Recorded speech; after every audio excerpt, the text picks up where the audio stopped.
Kami dari Komnas HAM sebenarnya memang setelah ketika kasus ini mencuat di permukaan, sebenarnya di internal kami juga sudah mulai bekerja.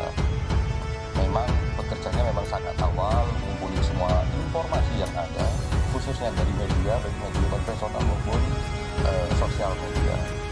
Nah, ketika kami mendengarkan bahwa Pak Kapolri dengan spirit keterbukaan mengumumkan membentuk tim khusus gitu ya, yang salah satunya mengajak kami yang di eksternal Komnas HAM, kami melihatnya ajakan ini adalah spirit keterbukaan dan kepercayaan kepada Komnas HAM, dan kami mengucapkan terima kasih gitu. Namun demikian sampai tadi siang itu kami masih mempertanyakan ini mekanismenya bagaimana dan apa posisi Komnas HAM. Nah, tadi kami bertemu dengan Pak Wasu sebagai ketua, Pak Waka sebagai penanggung jawab. Itu kami mendapatkan penjelasan. Jadi mendapatkan penjelasan bahwa teman-teman kepolisian, rekan-rekan kepolisian dan juga semangatnya Pak Kapolri itu adalah akuntabilitas dan transparansi. Keterangan lengkap dari keluarga Anda. Saya mau buat pernyataan karena yang pernyataan saya ini bisa diuji. Tidak hanya di Indonesia, tetapi dimanapun belahan dunia. Mengapa dari awal saya tidak ragu menjadi kuasa hukum Ibu PC, istri dari Irjen Ferdy Sambo? Karena saya ini 2002 kuliah International Human Rights Law di University of Essex, Inggris. Ya. Mentor saya itu Profesor Deidre yang mengajar hak asasi perempuan. Ya, ini saya mau sampaikan baik-baik. Sudah menjadi kesepakatan feminis, aktivis hak asasi manusia, dosen hak asasi manusia, ya. Kalau ada laporan perempuan korban kekerasan, maka wajib dianggap benar sepanjang nanti buktinya tidak sebaliknya. Undang-Undang 12 tahun 2022 ya, menyatakan bahwa ini ada pasalnya, bukan saya ngomong. Pasal 71. Ya. Bahkan menjadi hak keluarga korban ya, tidak dapat dituntut pidana dan tidak dapat digugat secara perdata atas laporan tindak pidana kekerasan seksual. Ya. Jadi kalau yang nggak percaya, kalau nggak punya pandangan sama saya seperti itu, sudah pasti nggak belajar. Kami dari Komnas HAM sebenarnya memang setelah ketika kasus ini mencuat di permukaan, sebenarnya di internal kami juga sudah mulai bekerja. Memang bekerjanya memang sangat awal, mengumpulkan semua informasi yang ada, khususnya dari media, baik media konvensional maupun sosial media. Nah, ketika kami mendengarkan bahwa Pak Kapolri dengan spirit keterbukaan mengumumkan membentuk tim khusus gitu ya, yang salah satunya mengajak kami yang di eksternal Komnas HAM, kami melihatnya ajakan ini adalah spirit keterbukaan dan kepercayaan kepada Komnas HAM, dan kami mengucapkan terima kasih. Namun demikian sampai tadi siang itu kami masih bertanya-tanya ini mekanismenya bagaimana dan apa posisi Komnas HAM. Nah, tadi kami bertemu dengan Pak Wasu sebagai ketua, Pak Waka sebagai penanggung jawab. Itu kami mendapatkan penjelasan. Jadi mendapatkan penjelasan bahwa teman-teman kepolisian, rekan-rekan kepolisian dan juga semangatnya Pak Kapolri itu adalah akuntabilitas dan transparansi.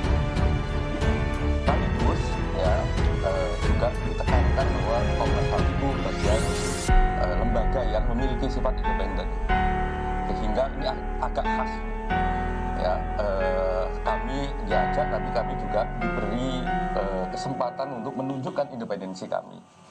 Jadi kami dengan tim yang sudah di bagian saya khususnya di pemantauan dan pendidikan memang sejak awal sudah mulai mengumpulkan itu tetap kami akan bekerja, ya tetap akan bekerja sesuai dengan mandat dan syarat dari Komnas HAM. Terus bagaimana hubungannya dengan teman-teman kepolisian itu persis kayak tahun 2019, jadi koordinasi akan tetap berjalan. Dan alhamdulillah ketika kami tegaskan bagaimana dengan aksesibilitas kami misalnya. Di samping koordinasi yang bisa kita ciptakan bersama, tapi juga aksesibilitas. Ketika Komnas HAM punya skenario sendiri, punya langkah pendidikan sendiri, bagaimana aksesibilitas terhadap ini semua. Beliau berdua selalu penanggung jawab tim ini mengatakan akan membuka selebar-lebarnya. Bahkan juga bisa bertukar informasi di tengah proses agar memang seperti tadi dijelaskan oleh Pak Denny, semangat untuk transparansi, semangat untuk akuntabilitas, semangat untuk mengatakan bahwa yang fakta adalah fakta dan sebagainya untuk penunjuk bagi kita semua. Nah itu yang membuat kami sangat mudah. Itu jadi semangatnya.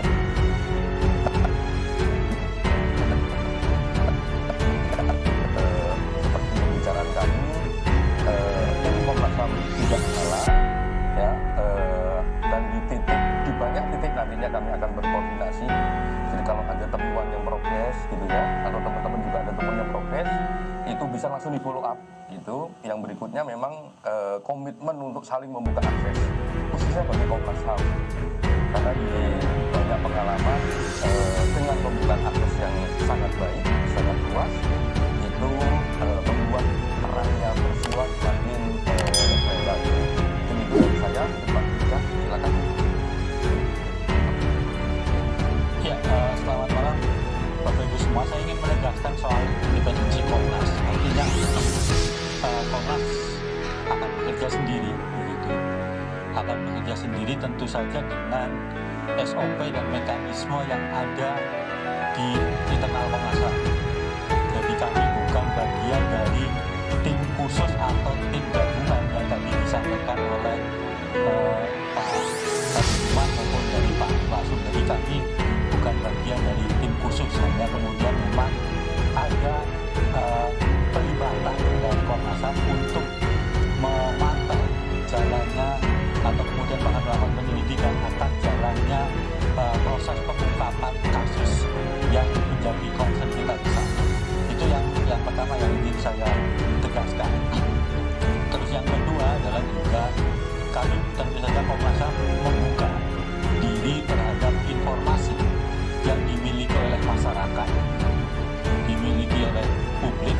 Kalau ada memang hal-hal fakta-fakta yang terkait dengan kasus kemarin, bisa disampaikan ke Komnas HAM. Itu untuk tentu saja jadi pertimbangan langkah-langkah Komnas HAM ke depan dan juga menambah terang peristiwa yang ada. Itu yang kedua.